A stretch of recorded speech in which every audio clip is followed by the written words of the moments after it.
काय मौनाचं महत्त्व आपल्या सगळ्यांना माहीत आहे, पण आम्ही शिक्षक पेशामध्ये आम्ही मौन पाळून चालत नाही. थोडं बघा बोललं पाहिजे आम्हाला.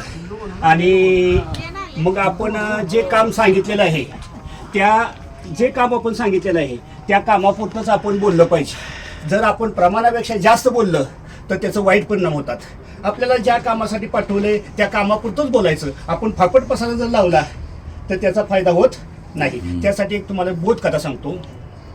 एक शेतकरी असतो, त्याला 3 मुलं असतात आणि मग तो शेतकरी परिस्थिती वाईट असते, त्याची सावकाराशी ओळख असते आणि मग तो सावकार काय म्हणतो, मुलांना म्हणतो, धाकट्या मुलाला म्हणतो की त्या सावकाराकडे जा, माझी ओळख आहे, फक्त तू काय कर, फक्त की त्याला 2000 रुपये मी मागितले म्हणून सांग.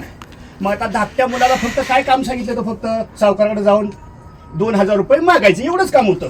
मग तो मुलगा गेला. आता सावकार म्हटलं की ते डबल मजली माडी आणि मग त्या माडीवर सावकार बसलेला होता. जिना जरा अरुंद होता, वर जाताना लाकडी जिना. आणि मग तो सावकार बसला असताना सावकार फक्त ती कपडे बिपड्या म्हणजे शर्ट अंगावर नव्हता, धोतर बितर होतं, फक्त पोट बीट सुटलेलं होतं, जाडच्या जाड सावकार. आणि मग गेल्या तो मुलगा काय केलं त्यानं, तर मुलगा जोर जोरात हसायला लागला. आता काम तर बाजूलाच राहिलं. तो हसायला लागल्यानंतर सावकार म्हटला की तू हसतोयस काय? अहो म्हटलं हसू नाही तर काय करू, तुम्ही इतकं म्हटलं जाड आहे, इतकं जाड आहे, तुम्ही जर मेला तर ह्या जिन्यातनं न्यायचं कसं? मग सावकाराचे जे शिपाई होते त्या शिपाईने त्याला 2 ठोकर टाकलं आणि हाकलून दिला. आता हाकलून दिल्यानंतर तो मुलगा घरी गेला. वडील म्हटलं पैसे आणले असतील. अहो कसलं आणलं? म्हटलं मला त्या सावकारानं मारलं. का मारलं तर मी सगळं सांगितलं की मी असं म्हणलं. अरे तू नालाय काय म्हणली.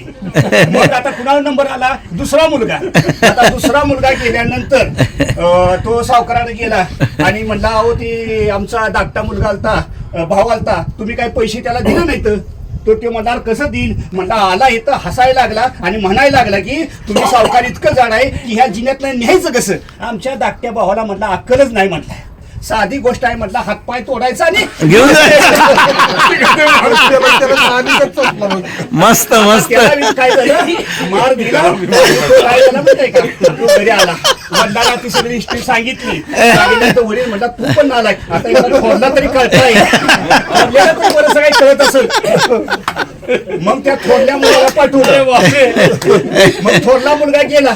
थोरला मुलगा गेल्यानंतर अहो म्हटले माझे 2 भाऊ आले होते आणि तुम्ही पैसे दिले नाहीत. अरे म्हटला धाकटा तुझा तो भाव आला होता, तो म्हणून हसायला लागला आणि म्हणला तुम्ही मेला तर ह्या जिन्यातनं न्यायचं कसं? दुसरा बी तुझा भाऊ नालायक निघाला म्हणले की या ठिकाणी हातपाय तोडायचं न्यायचं. आमच्या दोन्ही भावाला म्हणला अक्कल नाही. म्हणला दोन्ही भावाला अक्कल नाही. म्हणला माडीलाच आग लावायची.